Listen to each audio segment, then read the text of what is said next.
Halo Ler, pada video kali ini saya akan menceritakan alur film Tokyo Revengers live action yang dirilis pada tahun 2021 kemarin, berbarengan dengan rilisnya anime dengan judul yang sama. Film ini bercerita tentang seorang pemuda bernama Hanagaki Takemichi melakukan perjalanan waktu ke masa 10 tahun yang lalu. Kesempatan itu lalu digunakan oleh Takemichi untuk merubah kehidupannya dan menyelamatkan orang-orang yang ia sayangi.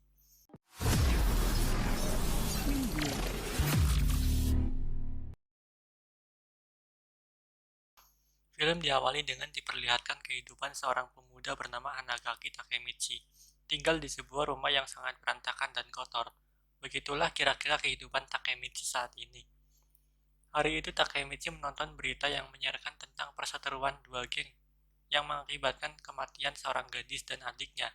Gadis yang meninggal itu ternyata adalah cinta pertama dan terakhir Takemichi, yaitu Tachibana Hinata, dan adiknya yang bernama Tachibana Naoto. Berita itu tentu saja membuat Takemichi sangat terkejut. Tak disangka takdir gadis yang ia cintai berakhir dengan sangat tragis. Sepulang dari tempat kerjanya, Takemichi yang saat itu berada di stasiun tiba-tiba terdorong jatuh ke bagian rel kereta. Di saat bersamaan, ada sebuah kereta juga melaju ke arahnya. Takemichi pun berpikir bahwa saat itu ia akan meninggal. Namun Takemichi malah terbangun di masa lalunya, tepatnya 10 tahun yang lalu saat dirinya masih SMA. Saat itu Takemichi memiliki 4 orang sahabat yang bernama Makoto, Yamagishi, Akun, dan Takuya. Ia berpikir mungkin ini adalah kilas balik yang diberikan Tuhan untuknya agar bisa mengenang kehidupannya sebentar saja. Namun semua itu terasa sangat nyata. Seperti anak SMA nakal pada umumnya, hari itu mereka berencana untuk menantang siswa kelas 2 di SMA Shibuya. Sesampainya di sana, mereka malah didatangi oleh murid-murid kelas 3 SMA Shibuya. Tak diduga pemimpin dari SMA itu bukanlah Masaru, melainkan anggota dari geng Tokyo Manji, yaitu Kiyomasa. Oi, Kiyomasa. Nanda.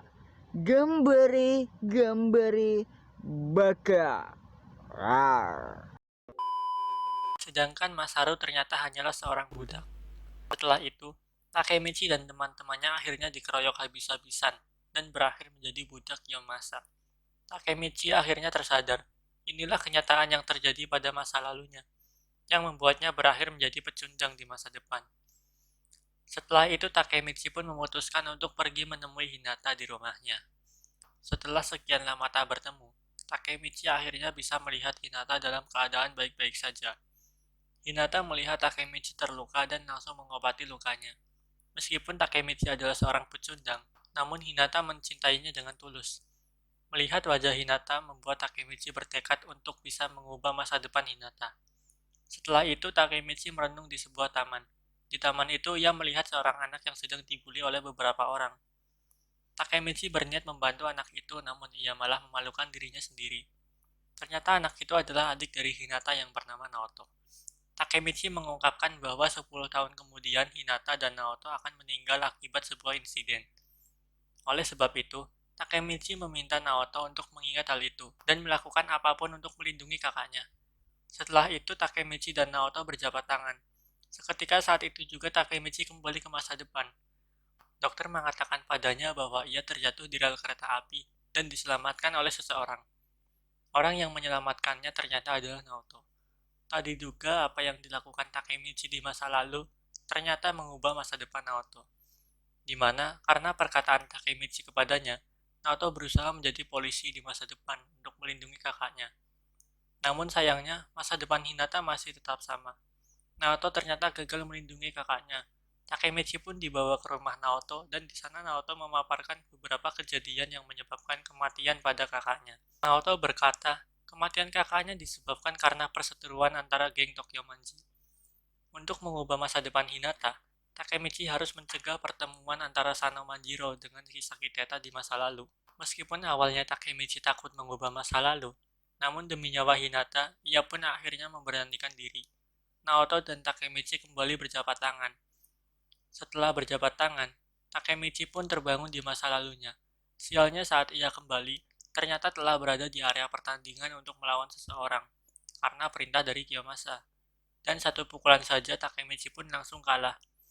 Setelah itu Kiyomasa memilih Takoya untuk berduel selanjutnya. Di sela-sela kehebohan itu, Akun berjalan ke arah Kiyomasa sambil merogoh kantongnya. Takemichi pun teringat kalau di masa lalu Akun dimasukkan ke dalam penjara karena menusuk Kiyomasa. Sehingga dengan cepat Takemichi pun langsung menghentikannya. Kemudian Takemichi memberanikan dirinya untuk menantang Kiyomasa. Hal itu dilakukan sebagai salah satu langkah berani untuk mengubah masa depannya. Ia berkata jika ia berhasil mengalahkan Kiyomasa, maka Kiyomasa harus mempertemukannya dengan Sanomajiro ataupun Kisaki Teta. Kiyomasa yang mendengar hal itu tentu saja sangat marah besar. Keberanian Takemichi menantangnya membuat harga dirinya dijatuhkan. Ia pun memukuli Takemichi berkali-kali tanpa ampun. Namun dalam keadaan seperti itu, Takemichi tetap tidak menyerah dan terus berusaha bangkit. Sampai kemudian dua orang tiba-tiba datang dan menghentikan pertarungan. Tak diduga kedua orang itu ternyata merupakan petinggi di geng Tokyo Manji, yaitu Sanomajiro ataupun Maiki, sang ketua geng Tokyo Manji, dan wakilnya yaitu Draken. Tak disangka keduanya datang untuk menghentikan Kiyomasa yang sudah mencoreng nama baik geng Tokyo Manji. Selain itu, Maiki ternyata tertarik dengan Takemichi dan menawarkan Takemichi untuk menjadi temannya. Meski memiliki badan yang kecil, Maiki ternyata merupakan petarung yang sangat tangguh. Terlihat bagaimana ia mengalahkan Kiyomasa dengan satu tendangan andalannya. Karena hal itu, Takemichi dan teman-temannya pun akhirnya dibebaskan dari status budak.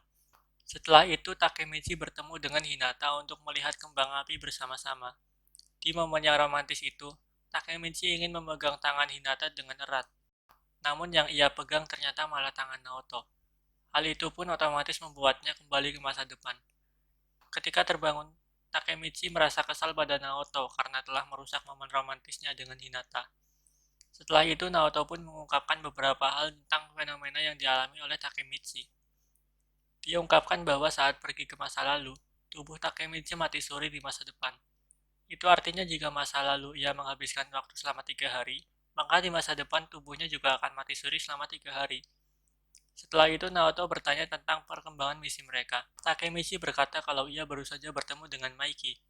Nah, untuk mempersingkat misi, Naoto pun menyarankan agar Takemichi membunuh Maiki. Dengan begitu pertemuannya dengan Kisaki Teta tak akan pernah terjadi. Dan Hinata tak akan pernah meninggal. Keesokan harinya, saat kembali ke masa lalu, Takemichi melihat Maiki dan Draken tiba-tiba datang ke sekolahnya dengan santai. Mereka pun menghajar beberapa murid yang menghalangi mereka masuk. Maiki dan Draken membawa Takemichi keluar dari sekolah. Namun tiba-tiba Hinata menghampiri mereka dan langsung menampar Maiki. Hinata berpikir kalau Maiki dan Draken adalah orang yang selama ini sering mengajar dan membuli Takemichi. Draken yang melihat pemimpinnya ditampar, lantas menahan tangan Hinata yang hendak membawa Takemichi pergi. Melihat tangan Hinata gemetar ketakutan, Takemichi pun meminta Draken untuk melepaskannya. Takemichi pun berkata kalau ia akan melindungi Hinata dari siapapun yang berani menyakitinya. Maiki yang mendengar hal itu terlihat sangat kesal dan hendak menghajar Takemichi. Namun ternyata itu hanyalah bercanda, karena ia juga bukanlah seorang yang bisa menyakiti wanita. Karena hal itu, Hinata pun meminta maaf atas tindakannya dan segera kembali ke kelasnya. Setelah itu Maiki, Draken, dan Takemichi pergi bersepeda bersama. Saat itu Maiki mengungkapkan alasan mengapa ia tertarik kepada Takemichi. Alasannya adalah kepribadian Takemichi yang tidak takut pada apapun. Sangat mirip dengan mendiang kakaknya. Draken juga menambahkan bahwa orang kuat sangatlah banyak, tapi orang yang rela menghadapi siapapun untuk orang yang ia cintai sangatlah langka. Maiki pun mengungkapkan tujuannya sekarang, di mana ia ingin membuat era berandalan menurut versinya sendiri. Setelah mendengar apa yang Maiki katakan, Takemichi yakin kalau Maiki tidak mungkin membunuh Hinata di masa depan. Pada malam harinya, geng Tokyo Manji mengadakan rapat. Dalam rapat itu, Draken mengusir Kiyomasa dan resmi mengeluarkannya dari geng Tokyo Manji. Setelah itu, Maiki mengumumkan masalah yang dihadapi salah satu anggota geng Tokyo Manji, yaitu Pah dengan kelompok Mobius yang bernama Osanai. Akibat kejadian itu, seorang wanita kini terbaring koma di rumah sakit. Maiki pun mengambil keputusan untuk menyelesaikan masalah mereka dengan cara tawuran melawan kelompok Mobius. Di masa depan, Takemichi melihat kalau ternyata Akun sekarang telah menjadi anggota dari geng Tokyo Manji. Rupanya karena di masa lalu Takemichi mencegah Akun menusuk Yomasa. Kini masa depannya pun telah berubah. Oleh sebab itulah Takemichi dan Naoto berniat menemuinya untuk mencari informasi tentang Maiki ataupun kisah Kiteta. Sesampainya di sana, Takemichi disambut dan dipertemukan dengan Akun. Terlihat bahwa penampilan Akun yang sekarang sangat berbeda dengan penampilannya yang dahulu. Setelah itu, Akun mengajak Takemichi untuk bernostalgia di rooftop. Setelah banyak menceritakan masa lalu, Akun tiba-tiba mengaku bahwa ia adalah orang yang saat itu mendorong Takemichi di rel kereta. Takemichi yang mendengar hal itu hanya bisa terdiam. Akun juga mengetahui bahwa Takemichi diselamatkan oleh Naoto dan bisa pergi ke masa lalu. Akun mengaku kalau sekarang ia adalah budak kisah Kiteta. Selama ini Akun dipaksa untuk melakukan semua perintah dari kisah Kiteta. Akun juga menambahkan semenjak kematian Draken, Maiki diketahui telah banyak berubah. Setelah mengatakan semua itu kepada Takemichi, Akun pun memilih untuk mengakhiri hidupnya dengan melompat dari sana. Sebelum melompat, Akun berpesan kepada Takemichi untuk menyelamatkan semuanya dan mengubah masa depan. Melihat sahabatnya bunuh diri di hadapannya, Takemichi merasa sangat terpukul. Kini tekad Takemichi semakin kuat, di mana sekarang bukan hanya Hinata yang harus dia selamatkan, melainkan juga semua teman-temannya. Keesokan harinya, Naoto dan Takemichi mendiskusikan penyebab kematian dari Draken. Draken diketahui tewas akibat luka tusuk yang ia dapatkan saat tawuran antara geng Tokyo Manji dan Mobius. Untuk menyelamatkan semuanya, Takemichi pun akhirnya kembali ke masa lalu dan menghentikan tawuran tersebut. Keesokan harinya, Takemichi pun memutuskan untuk mengikuti Draken dan Maiki. Saat itu Draken dan Maiki terlihat mendatangi sebuah rumah sakit. Ternyata mereka menjenguk gadis yang saat itu koma akibat dihajar oleh geng Mobius. Namun orang tua gadis itu malah menyalahkan Draken dan Maiki karena keadaan putrinya. Maiki awalnya tidak terima disalahkan seperti itu. Namun Draken menghentikannya dan memaksanya untuk membungkuk dan menghormati orang tua gadis tersebut.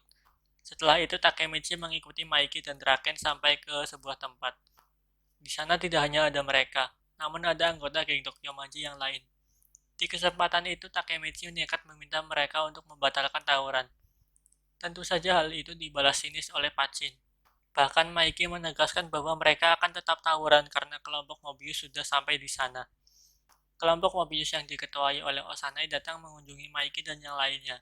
Karena ingin membalaskan dendam sahabatnya, Pachin pun maju dan menantangnya untuk berduel satu lawan satu. Sebagai pemimpin Mobius, Pachin tentu saja bukanlah lawan yang pantas untuk Osanai. Terbukti saat itu Osanai mampu mengalahkan Pachin dengan sangat mudah. Melihat Pachin yang sudah tidak sanggup, Maiki pun maju dan menggantikan posisi Pachin. Dengan tendangan mautnya, Maiki berhasil menumbangkan pemimpin Mobius di hadapan para anggotanya. Namun Osanai masih bisa bangkit dan mengambil sebuah botol untuk menyerang Maiki. Beruntung saat itu Draken berhasil menghentikan Osanai di saat yang tepat. Pada malam harinya, Takemichi dan Hinata sedang menikmati waktu menghadiri festival. Di tengah kebahagiaan itu, Takemichi melihat beberapa anggota Mobius yang tampak mencurigakan. Oleh sebab itulah Takemichi pun terpaksa meninggalkan Hinata dan mengikuti anggota Mobius.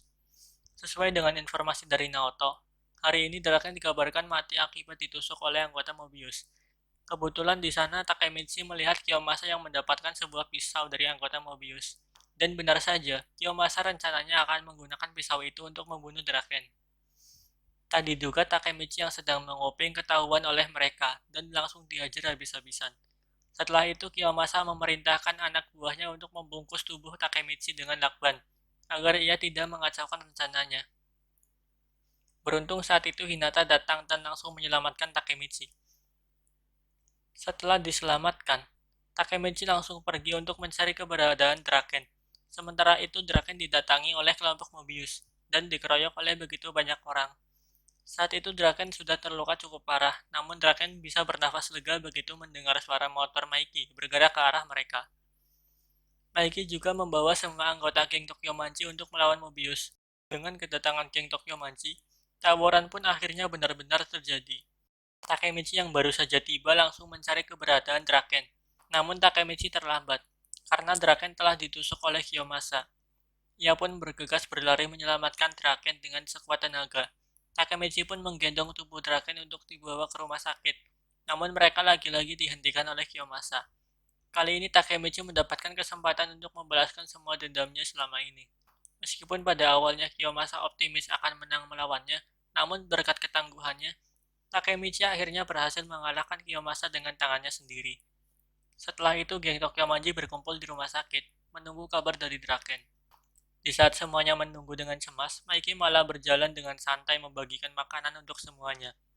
Mikey berkata kalau Draken adalah orang yang selalu menepati janjinya, jadi Mikey yakin Draken tidak akan meninggal semudah itu. Tak lama kemudian, dokter keluar dari ruangan operasi dan mengatakan kalau Draken berhasil diselamatkan. Di saat itulah Mikey menjauh dari semua orang dan menangis meluapkan semua perasaannya. Film diakhiri dengan diperlihatkan Takemichi kembali ke masa depan dan langsung pergi ke rumah Hinata. Tak disangka ternyata semua perjuangan Takemichi telah berhasil dan menyelamatkan Hinata, dan film pun selesai.